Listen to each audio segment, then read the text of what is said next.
إن الحمد لله نحمده ونستعينه ونستغفره ونعوذ بالله من شرور أنفسنا وسيئات أعمالنا من يهده الله فلا مضل له ومن يضلل فلا هادي له وأشهد أن لا إله إلا الله وحده لا شريك له وأشهد أن محمدًا عبده ورسوله يا أيها الذين آمنوا اتقوا الله حق تقاته ولا تموتن إلا وأنتم مسلمون يا أيها الناس اتقوا ربكم الذي خلقكم من نفس واحدة وخلق منها زوجها وبث منهما رجالا كثيرا ونساء واتقوا الله الذي تساءلون به والأرحام إن الله كان عليكم رقيبا يا أيها الذين آمنوا اتقوا الله وقولوا قولا سديدا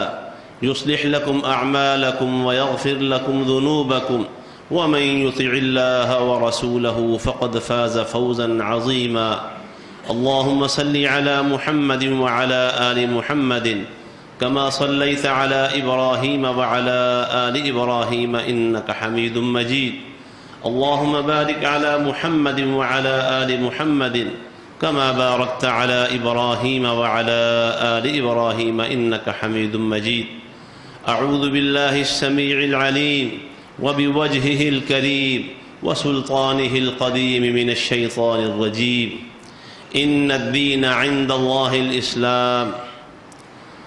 حضرات اور خواتین، اللہ تعالیٰ نے اپنے بندوں کے لیے جو دین پسند فرمایا اس کا نام اسلام ہے، اور اس کے رسول اللہ صلی اللہ علیہ وآلہ وسلم نے 5 ارکان بتائے ہیں۔ پہلا رکن شہادتین کا اقرار ہے، اللہ کی وحدانیت کا، اور محمد الرسول اللہ صلی اللہ علیہ وسلم کی رسالت اور ختم نبوت کا اقرار ہے۔ دوسرے نمبر پر نمازوں کا قیام ہے، تیسرے نمبر پر زکوٰۃ کی ادائیگی ہے، چوتھے نمبر پر بیت اللہ کا حج کرنا ہے، اور 5ویں نمبر پر رمضان کے روزے رکھنا ہے۔ آپ توحید و رسالت کے اقرار کے بعد باقی چاروں ارکان پہ غور کریں۔ اسلام کا مفہوم چاروں ارکان سے واضح ہوتا ہے۔ اسلام کے معنی ہوتے ہیں کسی کے حکم کے سامنے اپنے سر اطاعت کو جھکا دینا، اس کی اطاعت تسلیم کر لینا، اس کی فرما برداری کو تسلیم کر لینا۔ اسلام کے معنی ہوتے ہیں اپنا آپ کسی کو سونپ دینا، اس کے حوالے کر دینا۔ اب آپ آئیے نماز کی طرف۔ نماز کی جتنی بھی رکعات ہوں، 2 رکعت پڑھیں، 4 رکعت پڑھیں، مغرب کے 3 فرض ہوں، حتیٰ کہ وتر ہی کیوں نہ ہوں، سفر کی نماز ہو یا حضر کی نماز ہو، آپ نوافل پڑھیں کثرت کے ساتھ، لیکن ہر رکعت کی ایک خاص ترتیب ہے۔ ہر نماز کو آغاز کرنے اور ختم کرنے کا ایک خاص طریقہ ہے۔ رسول اللہ صلی اللہ علیہ وسلم نے فرمایا کہ تحریمها التکبیر و تحلیلها التسلیم، کہ ہر نماز وہ 2 رکعت ہو، 3 ہو، 1 ہو، 4 رکعت ہوں، وہ اللہ اکبر سے شروع ہوتی ہے اور السلام علیکم ورحمۃ اللہ، السلام علیکم ورحمۃ اللہ پہ ختم ہوتی ہے، اور اس دوران قیام ہے، پھر رکوع ہے، اور پھر سجدہ ہے ہر رکعت کے اندر۔ اگر کوئی شخص اس ترتیب کو تبدیل کر لے، اس کی نماز نہیں ہوگی۔ پوری امت مسلمہ کے علماء فقہا اس بات پر متفق ہیں، اگر کوئی شخص نماز کی اس مسنون ترتیب کو بدل ڈالے، اس کی نماز نہیں ہوگی۔ آپ رکوع سے پہلے سجدے نہیں کر سکتے، آپ قیام سے پہلے تشہد نہیں کر سکتے، آپ نماز اللہ اکبر سے شروع کریں گے، السلام علیکم ورحمۃ اللہ سے شروع نہیں کر سکتے۔ نماز السلام علیکم ورحمۃ اللہ پہ ختم ہوگی، اللہ اکبر پہ ختم نہیں ہوگی۔ یہ کیا ہے؟ ایسا نہیں ہے کہ سارے کام کرو، اللہ اکبر بھی کہو، قیام بھی کرو، رکوع بھی کرو، سجدے بھی کرو، اتحیات بھی بیٹھو، لیکن اسی ترتیب سے جیسے محمد رسول اللہ صلی اللہ علیہ وسلم نے بتایا۔ اگر کوئی شخص ترتیب بدلے گا اس کی نماز نہیں ہوگی۔ آپ رمضان کے روزے دیکھ لیں، افطاری کے ٹائم پر جب دسترخوان سجا ہوتا ہے، جب تک اللہ کی طرف سے اجازت نہیں ملتی کھانا کھانے کی، چاہے وہ 10 سیکنڈ ہی کیوں نہ ہو، ہم کھانا نہیں کھاتے، پانی نہیں پیتے، چیزیں ساری سامنے پڑی ہوتی ہیں۔ کس کا حکم ہے؟ اللہ کا حکم ہے، اللہ کے رسول صلی اللہ علیہ وسلم کا حکم ہے۔ جب ادھر سے آرڈر ملتا ہے، ادھر سے اجازت ملتی ہے، پھر کھانا شروع کرتے ہیں۔ اور اصل میں آرڈر ماننے، بات ماننے اور حکم تسلیم کرنے کا نام ہی اسلام ہے۔ روزہ ہمیں یہ بتاتا ہے کہ وہ حلال چیزیں جو اللہ نے تمہارے لیے برکت والی بنائی ہیں، ساری زندگی کھاتے ہو، لیکن جب تم روزے کی نیت کر لو، افطار کے وقت تک، غروب آفتاب تک، ان میں سے کوئی ایک چیز جو ہے وہ کھانے کا ارادہ کر ہی نہیں سکتے، کیونکہ تم نے روزہ رکھا ہوا ہے۔ حکم کس کا ہے؟ کیوں ایسا کرتے ہیں؟ اللہ سبحانہ و تعالیٰ کا حکم ہے۔ اور آپ 10 سیکنڈ پہلے بھی کیوں نہیں کھا رہے؟ اس مالک نے منع کیا ہوا ہے۔ بتایا یہ گیا ہے کہ اس اللہ کا حکم ایسے مانو کہ جو چیزیں اس نے ساری زندگی کے لیے حرام کر دی ہیں، ان کی طرف کبھی نظر اٹھا کے نہ دیکھو۔ اللہ نے سود حرام کیا ہے، اللہ نے رشوت حرام کی ہے، اللہ نے جھوٹ حرام کیا ہے، اللہ نے غیبت حرام کر دی ہے، اللہ نے بدگمانی حرام کر دی ہے، اللہ نے لوگوں کو حقیر سمجھنا حرام کر دیا ہے، اللہ نے دوسروں کی وراثت کھانا حرام کر دیا ہے۔ اور یہ دن بھر حلال چیزوں کا روزہ رکھنے والے ساری زندگی کے لیے حرام چیزوں سے روزہ رکھ لیں۔ پھر آپ حج کی طرف آئیں، آج لوگ حج پہ کے ارکان ادا کر رہے ہیں۔ اللہ سب کا حج قبول فرمائے۔ اور سعودی حکومت نے حج کے لیے جو انتظامات کیے ہیں، معیاری اور مثالی، بین الاقوامی سطح پر بھی اور قرآن و حدیث کے حوالے سے بھی، اللہ قبول فرمائے، تمام مسلمانوں کی حفاظت فرمائے۔ اور یہ جو وبا کی وجہ سے، بلکہ حقیقت اور اصل بات یہ ہے ہمارے گناہوں کی وجہ سے اللہ نے یہ راستے ہمارے اوپر بند کیے ہوئے ہیں۔ دعا کریں اللہ ہم سب کے گناہ معاف کر دے اور حرمین شریفین کے دروازے ہم پر کھول دے دوبارہ۔ آپ بھی جائیں، اگلا سال ہو، اللہ سے دعا کر لیں۔ کوئی گھڑیاں قبولیت کی ہوتی ہیں، اے اللہ اگلا سال ہو، ہم سب کو اپنے گھر کے حج پہ بلا لیں۔ آج یہاں بیٹھے ہیں، اگلے سال عید وہاں کریں۔ وما ذلک علی اللہ بعزیز، اللہ کے لیے مشکل نہیں ہے کہ اللہ ہم سب کو لے جائے۔ وہ قادر ہے، وہ قدیر ہے، وہ سب ایسا کر سکتا ہے۔ حج میں آپ دیکھ رہے ہیں، ایک بات صرف عرض کروں گا، اللہ نے قرآن میں فرمایا ان الصلاۃ کانت علی المؤمنین کتابا موقوتا، اللہ نے وقت مقرر پر نماز فرض کی ہے۔ وہ عرفے والا دن، جس دن کے بارے میں رسول اللہ صلی اللہ علیہ وآلہ وسلم نے فرمایا کہ عرفے والا دن جس نے پا لیا اور عرفے میں وقوف کر لیا، چاہے سورج غروب ہونے سے تھوڑا ٹائم پہلے ہی ہو، جس نے وہ وقوف کر لیا کسی عذر کی وجہ سے، کسی بیماری کی وجہ سے، اگر وہ تب بھی نہیں پہنچ سکا، علماء نے لکھا ہے کہ غروب آفتاب کے بعد بھی وہاں سے عرفے سے ہو کے آئے تو وہ وقوف کیا ہے، عرفے میں حاضری کیا ہے۔ رسول اللہ صلی اللہ علیہ وسلم نے فرمایا وہ گناہوں سے اس دن کی طرح پاک ہو جاتا ہے جس دن وہ پیدا ہوا تھا۔ اس دن کے بارے میں اللہ اور اس کے نبی صلی اللہ علیہ وسلم کی ہدایات کیا ہیں؟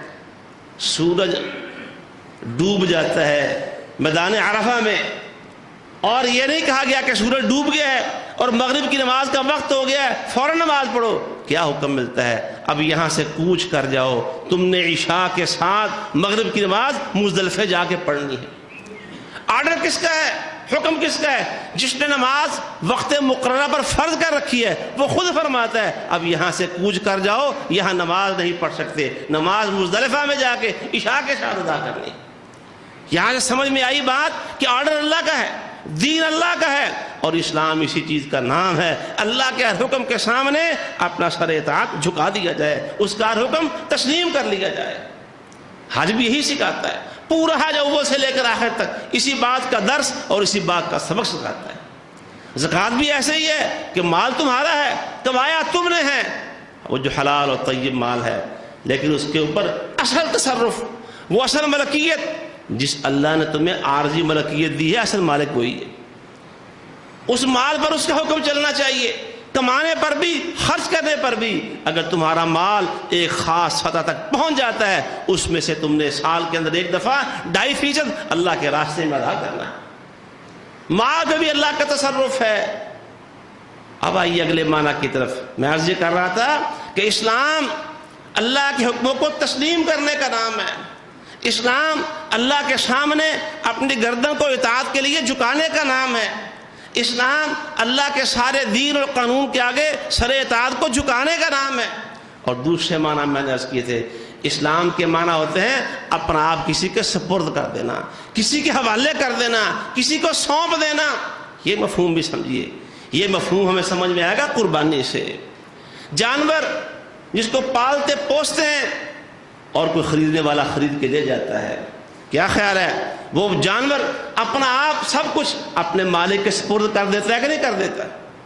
بلکہ مجھے ابھی تھوڑے دن پہلے پیغام ٹی وی میں ریکارڈنگ کے دوران پروفیسر اعجاز صاحب نے ایک اور بہت بڑے بزرگ عالم کی بات بتائی، اور انہوں نے بتایا کہ پچھلے سال وہ پیغام ٹی وی کی ریکارڈنگ میں موجود ہے وہ بات. ایک پروفیسر صاحب بہت بڑے بزرگ تھے، انہوں نے ایک واقعہ، ان سے ہم نے کہا کہ کوئی زندگی کا عجیب واقعہ سنائیں. انہوں نے ایک عجیب واقعہ سنایا کہ منڈی سے کسی صاحب نے ایک بہت بڑا موٹا تازہ پلا ہوا بیل خریدا. مالک بیچ کے چلا گیا. اب وہ بیل خریدار کے قابو نہیں آ رہا، کسی صورت میں بھی قریب نہیں آنے دیتا، بھاگ بھی نہیں رہا، رسی نہیں پکڑنے دے رہا.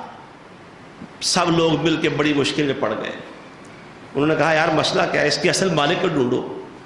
بڑی دوڑ لگائی، مالک کو ڈھونڈا، لے کے آئے اسے. یار مسئلہ یہ ہے تو یہ بیل جو ہم نے خرید لیا ہے اسے ہمارے گھر تک پہنچانے میں ہماری مدد کرو. کہنا اچھا ٹھہرو.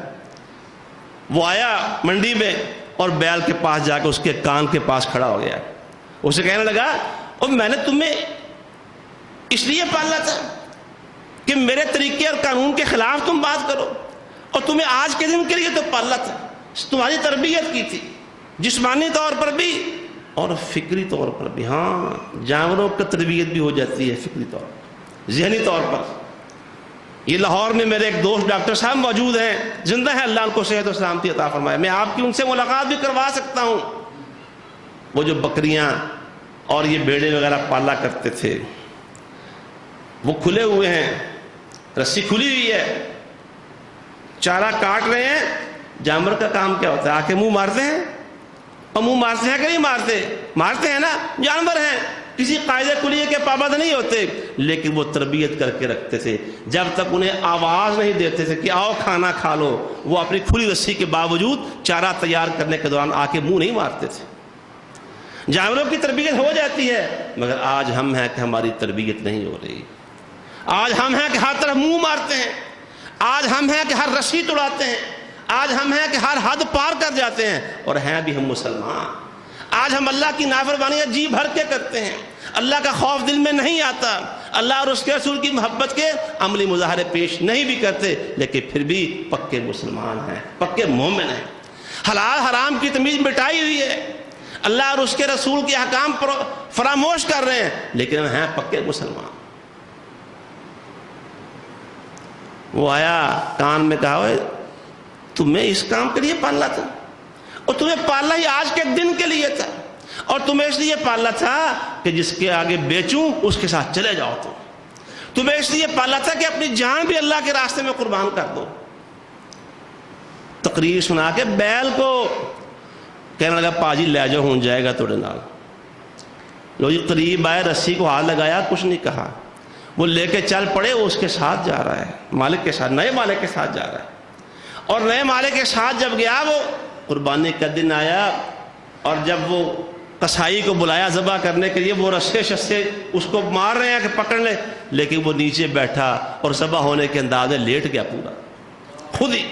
کوئی بندہ اس کے قریب نہیں آیا. ایک قصائی نے اکیلے نے مل کے اس بہت بڑے موٹے تازے بیل کو ذبح کر لیا. اور جانور اپنا آپ سونپ دیتا ہے. ویسے اگر رسیاں بھی توڑائے، بھاگے بھی، تو بلاخر کرتے کیا ہیں؟ پکڑ کے کیا کرتے ہیں؟ وہ قابو آ جائے تو کیا کرتے ہیں؟ کرتے تو ذبح ہی. بلاخر ذبح کرنے کے دوران جانور بھاگ جاتے ہیں، لیکن پھر بلاخر کیا ہوتا ہے؟ پکڑ کے لاتے ہیں، دوبارہ چھری کے نیچے رکھتے ہیں اس کو. وہ رسیاں توڑائے، وہ زخمی کر دے، لیکن اس کا حشر یہی ہوتا ہے بلاخر کہ اسے ذبح ہی کرتے ہیں. اسلام کے معنی ہے اپنا آپ کسی کو سونپ دینا، حوالے کر دینا، اور اس کی اطاعت تسلیم کر لینا. جانور سے، عید کی قربانی سے سمجھ میں آتا ہے کہ اسلام کیا ہے. اور جس طرح جانور اپنی جان آپ کے میرے حوالے کر دیتا ہے، بعض کے صرف اتنی کہ 25,000 روپیہ خرچ کیا ہوا ہے، اس کے خالق نہیں ہے، لاکھ روپیہ خرچ کیا ہوا ہے، 2 لاکھ روپیہ خرچ کیا ہے، وہ اتنی بات پہ ہم اس کے مالک ہیں، اور اپنی ملکیت کا مالک ہونے کا حق کیسے جتاتے ہیں؟ اس کے گلے پہ چھری چلا کر۔ تو کیا خیال ہے وہ ہمارا مالک نہیں ہے؟ وہ ہماری زندگیوں کا مالک نہیں ہے؟ یہ زندگی، یہ جان، یہ میں باتیں کر رہا ہوں، آپ سن رہے ہیں، میں آپ کو دیکھ رہا ہوں، اللہ کے فضل سے آپ مجھے دیکھ رہے ہیں، اللہ نے یہ آنکھوں کا نور دیا ہوا ہے، کیا وہ ہمارا مالک نہیں ہے؟ اس نے ہمیں اولادیں دی، وہ ہمارا مالک نہیں ہے؟ اس نے یہ زمین سے ہمارا رزق تیار کیا، وہ ہمارا مالک نہیں ہے؟ ہم دعائیں کرتے ہیں، وہ آسمان سے بارش برساتا ہے، وہ ہمارا مالک نہیں ہے؟ زمین اسی کی، آسمان اسی کا، ہم بھی اسی کے، جانیں بھی اسی کی، رزق بھی اسی کا، لیکن ہم اپنا آپ اس کو سونپتے نہیں ہیں۔ کتنوں نے سونپا ہوا ہے؟ ذرا اپنے اندر جھانکے تو صحیح، کتنوں نے اپنا آپ اللہ کو سونپا ہوا ہے؟ اپنی انا، اپنا تکبر، اپنی بڑائی، اپنا سٹیٹس، اپنی شان و شوکت، اپنے شملے، سب کچھ اس کے حکموں کے سامنے گرانے والے کتنے ہیں ہم میں سے؟ لوگ آرام سے کہہ دیتے ہیں، یہ میرا ذاتی تجربہ اور مشاہدہ ہے کہ بھئی تمہارا فلاں مسئلہ جھگڑا قرآن و سنت کے مطابق حل کر لیں۔ کئی کہتے ہیں ایسی بد نصیبی نہیں جی، سانو قرآن دے فیصلے دی لوڑ نہیں۔ اس گناہگار نے یہ مشاہدہ کیا ہے، لوگ اس طرح بھی کہہ دیتے ہیں، لیکن ہیں پھر بھی مسلمان۔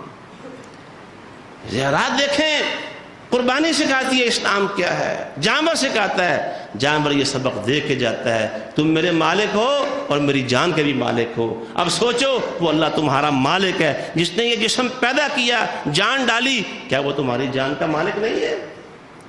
اگر قربانی کر کے بھی، عید قربان کر کے بھی قربانی کا مفہوم اور اسلام کا مفہوم، اللہ کی اطاعت کا سبق نہ ملا، سب کچھ بیکار ہے۔ آئیے کوشش کریں کہ ان قربانیوں کو بیکار جانے سے بچا لیں۔ یہ صرف گوشت خوری کا سامان نہیں ہے، یہ صرف زبانوں کی لذت اور ذائقے کا انتظام نہیں ہے۔ اگر اس گوشت نے، اگر اس قربانی نے صرف ہمارے منہ کا ذائقہ بدلا، منہ کے ذائقے کو پورا کر دیا، لذتیں پوری ہو گئیں، لیکن قربانی کی روح اور فلسفہ پورا نہ ہوا، سب کچھ بیکار ہے۔ اپنی قربانیوں کو بچانے کے لیے اس سے اسلام کا سبق سیکھیں، اپنا آپ سونپیں اللہ کو، اپنی زندگیاں سونپیں اللہ کو، اپنے بچوں کو بھی۔ اسی لیے تو رسول اللہ صلی اللہ علیہ وسلم نے فرمایا قربانی اپنے ہاتھ سے ذبح کرنا یہ زیادہ اجر و ثواب کا باعث، زیادہ افضل ہے۔ اپنے ہاتھ سے ذبح کریں، سبق حاصل ہو۔ اور اگر کوئی اپنے ہاتھ سے ذبح نہیں کر سکتا تو ذبح کے موقع پر وہاں پاس موجود ہو، کھڑا ہو، تاکہ سبق حاصل ہو، اسے قربانی کی روح اس کے اندر پیدا ہو۔ آئیے اپنی خواہشات کو، اپنے ارادوں کو، اپنے جذبات کو، اپنے عزائم کو، اپنے فیصلوں کو، اپنے اقدامات کو اور اپنی پوری زندگی کو اللہ کے سپرد کر دیں، اللہ کو سونپ دیں، اللہ کے حوالے کر کے قربانی کا مقصد پورا کریں، قربانی کا فلسفہ حاصل کریں، قربانی کی روح حاصل کریں۔ اللہ مجھے اور آپ کو اس کی توفیق عطا فرمائے۔ یہی اسلام ہے۔ ابراہیم علیہ السلام نے جب بیٹے کو لٹا لیا زمین پہ، اپنے بیٹے کو اللہ کے حکم پر چھری ہاتھ میں پکڑ لی، اور جب وہ منظر، آج کل تصویر کشی کا دور ہے، تصویریں کھینچتے ہیں شادی بیاہ کے موقع پر، جب وہ دلہا دستخط کرنے لگتا ہے فوکس کر کے اس کے اوپر تصویریں بناتے ہیں۔ یہ بڑا شاندار، بڑے یادگار مواقع ہیں۔ اللہ سبحانہ و تعالی نے عین اس موقع کی تصویر قرآن میں پیش کر دی۔ عین اس وقت جب بیٹا لیٹ گیا ذبح ہونے کے لیے، باپ نے چھری پکڑ لی ذبح کرنے کے لیے، اس موقع کی تصویر اللہ نے قرآن میں پیش کی۔ فلما اسلما، جب وہ دونوں اللہ کے حکم کے سامنے جھک گئے، جب ان دونوں نے اپنی محبتیں، اپنی جانیں اللہ کو سونپ دی، جب انہوں نے اپنی خواہشیں اللہ کے حکم کے تابع کر دیں، اس وقت کیا ہوا؟ تو حضرات آئیے قربانی سے اسلام سیکھیں، یہ سبق سیکھیں۔ اللہ مجھے اور آپ کو اس کی توفیق عطا فرمائے۔ اللہ ہمیں توفیق دے کہ قربانیاں ضائع نہ ہو جائیں۔ اگر صرف گوشت کھایا ہے، اگر صرف اس کو بانٹ دیا ہے، ہاں یہ بھی بانٹنا بھی ہے، دائیں بائیں خیال رکھیں، قرب و جوار میں، ہمسائیگی میں، محلے میں، رشتہ داروں میں، اعزاء و اقارب میں خیال رکھیں، بانٹ کے کھائیے۔ صرف کھانے کا مزہ تو آتا ہے، بانٹ کے کھانے کا مزہ چکھیے، دوسروں کو دے کے خوش کر کے خوش ہونے کا مزہ چکھیے، لوگوں کو خوش کر کے ان کی آنکھوں کے اندر خوشی کے وہ اثرات اور جذبات پیدا کر کے پھر خوش ہونا سیکھیے۔ اللہ مجھے اور آپ کو اس کی توفیق عطا فرما دے۔ اللہ ہماری قربانیاں قبول فرمائے، ضائع ہونے سے بچا لے۔ اللہ ہماری نیتیں ٹھیک کر دے، ہمارے اعمال درست کر دے۔ دعاؤں کے بڑے بڑے پیغامات ہیں، میں سارے نام نہیں دے سکتا۔ ہمارے بھائی محمد امین صاحب، ان کے بڑے بھائی حاجی عبد المجید صاحب جو پہلے فوت ہو چکے تھے، ان کی حالیہ پچھلے دنوں فوت ہوئی ہیں۔ ان کی بیٹی کا گھر فون آیا تھا کہ میری والدہ کے لیے خصوصی دعا کریں۔ ان کے لیے بھی بھائی عابد بیٹھے ہوئے ہیں، اس جوڑے کے لیے بھی، اور کئی جوڑے ایسے ہیں جو سالہ سال سے اولاد کی نعمت کو ترسے ہوئے ہیں۔ کئی ایسے ہیں، پچھلے جمعے کی بات ہے، یہاں 2 بھائیوں نے بتایا اسی مسجد میں جمعے کے بعد، ایک نے بتایا جی 10 سال بعد اللہ نے مجھے بیٹا دیا ہے، ایک اور بھائی آیا جی 10 سال بعد اللہ نے مجھے بیٹا دیا ہے۔ وہ جو 10 سال والے کے بعد بیٹے لینے والے ہیں، اللہ ان کو اس نعمت کی قدر کرنے کی توفیق عطا فرمائے۔ اللہ انہیں اپنے ماں باپ کا فرما بردار بنا دے، اللہ ان سب کے دل نرم کر دے اپنی اطاعت کے لیے اور والدین کی اطاعت و فرما برداری کے لیے۔ اور اللہ جو ترسے ہوئے ہیں، ہم سب تیرے فقیر بندے تیری دہلیز اور تیری چوکھٹ پہ آئے ہیں، ہم ان سب کے بارے میں دعائیں کرتے ہیں، اے اللہ انہیں صالح اور نیک اولاد عطا فرما دے۔ اے اللہ تو غنی ہے، اللہ اولاد سے بے نیاز ہے۔ اللہ کی شان ہی ہے کہ اللہ کی اولاد نہیں ہے، اور اللہ سے کہتے ہیں یا اللہ تو غنی ہے، تو نے پرندوں اور جانوروں میں اس کی خواہش پیدا کی ہوئی ہے۔ یا اللہ ہمارے جو بھائی اور بہنیں اولاد کی نعمت کو ترس رہے ہیں، سالہ سال گزر گئے ہیں، اور والدین بھی دعا کرتے ہیں کہ اللہ آج ہماری بھی دعائیں ان کے ساتھ ہیں، قبول فرما لے، تو غنی اور بادشاہ ہے، تو شہنشاہ ہے۔ اے اللہ ان کی صحتیں اور اے اللہ ان کی زندگیاں خوشیوں سے بھر دے، اے اللہ ان کی زندگیاں اولاد کی نعمت سے انہیں مالا مال فرما کے خوشیاں عطا فرما دے۔ تو باقی اور بھی بیماروں کے لیے دعا کر دیں۔ پچھلے رمضان سے لے کر یہ ابھی رمضان گزرا ہے، رمضان کے آخری عشرے سے اب تک کئی علماء اٹھ گئے ہیں، میرے اور آپ کے کئی دوست قرب و جوار میں چلے گئے ہیں، کئی لوگوں نے کہا کہ ان کے لیے دعا کریں، تو جن کے نام یاد آ رہے ہیں اور نہیں بھی یاد آ رہے، سب کے لیے دعا کرنی ہے۔ اے اللہ ان سب کی مغفرت فرما دے۔ یا بدیع السماوات والارض یا ذا الجلال والاکرام یا رب لك الحمد كما ينبغي لجلال وجهك وعظيم سلطانك۔ اللهم صل على محمد وعلى آل محمد كما صليت على إبراهيم وعلى آل إبراهيم إنك حميد مجيد۔ اللهم بارك على محمد وعلى آل محمد كما باركت على إبراهيم وعلى آل إبراهيم إنك حميد مجيد۔ ربنا ظلمنا أنفسنا وإن لم تغفر لنا وترحمنا لنكونن من الخاسرين۔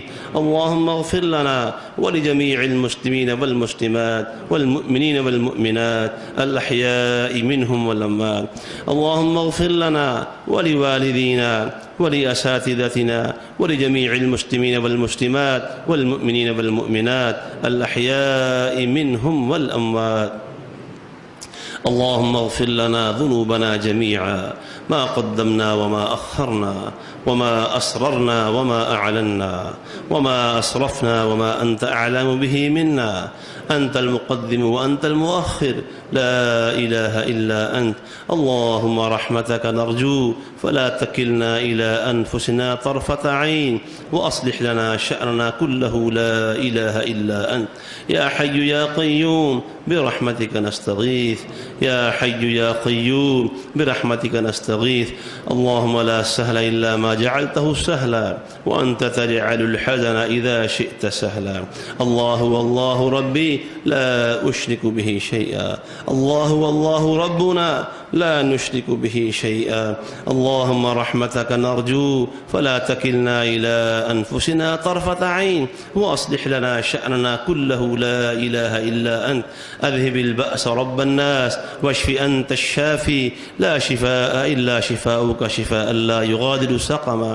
یا اللہ ہم سب تیرے فقیر ہیں، آپ نے قرآن کے اندر فرمایا اور آپ کا فرمان بالکل سچ ہے، یا ایھا الناس انتم الفقراء الی اللہ واللہ هو الغنی الحمید۔ یا اللہ یہ ہاتھ اسی لیے تیری دہلیز پہ پھیلائے ہیں کہ ہم فقیر ہیں، یا اللہ ہم بیکاری ہیں، تیرے در کے منگتے ہیں، سوالی بن کے آئے ہیں۔ اے اللہ تیری دہلیز پہ، تیری چوکھٹ پہ جس کی شان و شوقت بہت اونچی ہے، اے اللہ صدا لگانے آئے ہیں، ہم فقیروں کی صدائیں قبول فرما، ہم سب پہ رحم فرما۔ یا اللہ ہمارے اگلے پچھلے صغیرہ کبیرہ ظاہری پوشیدہ سارے گناہ معاف کر دے۔ یا اللہ ہمیں اپنے در سے محروم واپس نہ کرنا. اللہم لا تجعلنا من المحرومین وجعلنا من المرحومین. اے اللہ اپنی رحمت سے خالی واپس نہ موڑنا. یا اللہ اگر تیرے در سے خالی واپس چلے گئے ہم سے بڑا محروم اور ہم سے بڑا بد نصیب کوئی نہیں. یا اللہ ہماری محرومیاں اور ہماری بد نصیبیاں دور فرما. یا اللہ ہماری بد نصیبیاں دور فرما دے، ہماری محرومیاں ختم کر دے. یا اللہ دنیا اور آخرت کی کامیابیاں عطا فرما. یا اللہ اپنی رحمت فرما دے. یا اللہ ہم فقیروں کی جھولیاں اپنی رحمت سے بھر دے. یا اللہ آپ نے خود فرمایا ہے حدیث قدسی کے اندر کہ اگر سارے انسان جن اگلے پچھلے کسی ایک میدان میں جمع ہو کے جی بھر بھر کے مانگنے لگ جائیں اور میں ان کو دینے لگ جاؤں، جو وہ مانگے میں دیتا چلا جاؤں، وہ مانگتے جائیں میں دیتا چلا جاؤں، تو میرے خزانے میں اتنی کمی نہیں آتی جتنی ایک سوئی سمندر میں ڈبو کر نکالنے سے سمندر میں کمی آتی ہے. اے بے حد و حساب اور نہ ختم ہونے والے خزانوں کے مالک، تو ہر ایک کی خواہش کو جانتا ہے، ہر ایک کے درد کو جانتا ہے، ہر ایک کی امید کو جانتا ہے، ہر ایک کی ضرورت کو جانتا ہے. اے سب کچھ جاننے والے اللہ، اے سب کچھ کر گزرنے والے اللہ، اے اللہ تو فعال لما ترید ہے، جو چاہے کر سکتا ہے. اے اللہ تیرے فیصلوں کو کوئی چیلنج نہیں کر سکتا. اے اللہ تیرے فیصلوں کے آگے رکاوٹ نہیں کوئی ڈال سکتا. اے اللہ تو نے کسی کو حساب نہیں دینا. یا اللہ تو نے کسی سے صلاح اور مشورہ نہیں کرنا. تو اپنی مرضی کا مالک ہے. اے ساری کائنات کے مالک، اے بے حد و حساب اور بے انتہا خزانوں کے مالک، ہم میں سے ہر ایک کی ضرورت خواہش حاجت کو تو جاننے والا ہے. یا اللہ آج ہر ایک کو اس کی ضرورت اور خواہش پورا کر کے اس کے بغیر واپس بھیج. یا اللہ ہم فقیروں پہ رحم فرما، ہم فقیروں پہ نظر کرم فرما. یا اللہ تیرے فقیر اور فقیرنیاں، یا اللہ چھوٹے چھوٹے بچے بھی ہمارے تیرے فقیر ہیں، ہم سب تیرے غلام ہیں. تو ہمارا آقا ہے، ہمارے آباء و اجداد بھی تیرے غلام تھے اور تو ان کا اور ہمارا آقا ہے. یا اللہ ہم غلام اپنے آقا کی دہلیز پہ، اپنے آقا کی چوکھٹ پہ، اور یا اللہ تیری چوکھٹ کے سوا کوئی چوکھٹ نہیں، تیری دہلیز کے سوا کوئی دہلیز نہیں. یا اللہ تو ہمارا رب ہے، تیرا کوئی شریک نہیں، ہمارا اور کوئی رب نہیں ہے. یا اللہ ہم فقیروں پہ رحم فرما، فقیروں اور فقیرنیوں پہ رحم فرما. یا اللہ چھوٹے بچے، جوان، بزرگ، بوڑھے سارے آئے ہیں. یا اللہ ہم پہ نظر کرم فرما. یا اللہ گناہ معاف کر دے، اگلے پچھلے دھونے دھو دے، دلوں کی سہیاں دور کر دے، بیماروں کو شفا عطا فرما دے، مقروضوں کے قرض دور فرما دے، جن کے کاروبار بند ہیں کاروبار چلا دے، جن کی اولادیں نافرمان ہیں یا اللہ ان کے دل نرم کر دے. یا اللہ جو بد نصیب ماں باپ کو راضی نہیں کر رہے ان کے دل نرم کر دے. یا اللہ ان کے دل نرم کر دے. یا اللہ ان کو اپنا حیا دل میں ڈال دے. یا اللہ اپنا قہر اور غصہ اس کا خوف ڈال دے. یا اللہ ان کے دل نرم کر دے، بے نمازوں کو نمازی بنا دے. یا اللہ جو آج تک تیرے نبی کی سنت پر رندہ چلاتے ہیں، تیشے چلاتے ہیں، اس طرح چلاتے ہیں، یا اللہ ان کے دلوں میں اپنا خوف پیدا کر دے. یا اللہ اس خوف سے ان کے ہاتھ کانپنے لگ جائیں. یا اللہ اس کرسی پر بیٹھنے سے ان کے دلوں میں خوف آ جائے جس کرسی پہ بیٹھ کے تیرے نبی کی سنت کو موڑتے ہیں. یا اللہ سارے چہرے سنت سے سجا دے. یا اللہ جب تک تیرا خوف نہیں آئے گا، تیری اور تیرے نبی کی محبت نہیں آئے گی. یا اللہ جب تک تیرے نبی کی محبت اور سنت کی محبت نہیں آئے گی یہ تبدیلی نہیں آ سکتی. یا اللہ اپنے خوف سے ہمارے سینے آباد کر دے، اپنے اور اپنے نبی کی سنت سے محبت کرنے والا بنا دے. یا اللہ دلوں میں محبت پیدا کر دے. یا اللہ زندگیاں بدل دے، طور طریقے بدل دے. یا اللہ جو ہماری بہنیں، مائیں، معزز خواتین ابھی تک کھلے چہرے سے گھروں سے باہر نکلتی ہیں، بازاروں میں گھومتی پھرتی ہیں، خاندانوں شادی بیاہوں میں، یا اللہ ان کو حیا نصیب فرما دے. ان کے خامدوں کو، ان کے بھائیوں بیٹوں کو، ان کے باپوں کو یا اللہ حیا نصیب فرما دے. یا اللہ ان کے چہروں کے اوپر حیا کا پردہ ڈال دے، اپنا خوف پیدا کر دے. یا اللہ جو وراثتیں دبا کے بیٹھے ہوئے ہمارے اندر بھی اگر ہیں، یا اللہ ان کے دلوں میں آخرت کے دن تیرے سامنے یا اللہ جب کھڑے ہونا ہے اس دن کے حساب حساب کتاب کا خوف پیدا کر دے۔ یا اللہ جو حقوق دبائے ہوئے ہیں ہمسایوں کے، رشتہ داروں کے، بہنوں بھائیوں کے، یا اللہ ان کے سینوں میں دلوں میں تبدیلی پیدا کر دے، خوف پیدا کر دے۔ یا اللہ نظر کرم فرما، ہمیں جہنم کا ایندھن بننے سے بچا۔ یا اللہ جو کام جہنم کا ایندھن بنانے والے ہیں ان سے محفوظ فرما، ہمیں بھی، ہمارے والدین کو بھی، ہماری اولادوں اور ہماری نسلوں کو یا اللہ ہمیں جہنم کا ایندھن بننے سے بچا لے۔ یا اللہ ربنا اصرف عنا عذاب جهنم إن عذابها كان غراما إنها ساءت مستقرا ومقاما ربنا هب لنا من أزواجنا وذرياتنا قرة أعين واجعلنا للمتقين إماما۔ یا اللہ جن والدین سے اولادوں کی تربیت میں کوتاہی ہوئی ہے یا اللہ انہیں اپنی کوتاہیاں دور کرنے کی توفیق عطا فرما۔ یا اللہ جو بچوں کی تربیت پرورش میں کوتاہیوں کا شکار ہیں ان کی اصلاح فرما دے، وہ بچوں کی صحیح اسلامی نہج پہ تیرے نبی کے طریقے کے مطابق تربیت کرنے والے بن جائیں۔ یا اللہ قربانیاں قبول فرما، عالم اسلام کی حفاظت فرما، پاکستان اور بلاد حرمین شریفین کی حفاظت فرما۔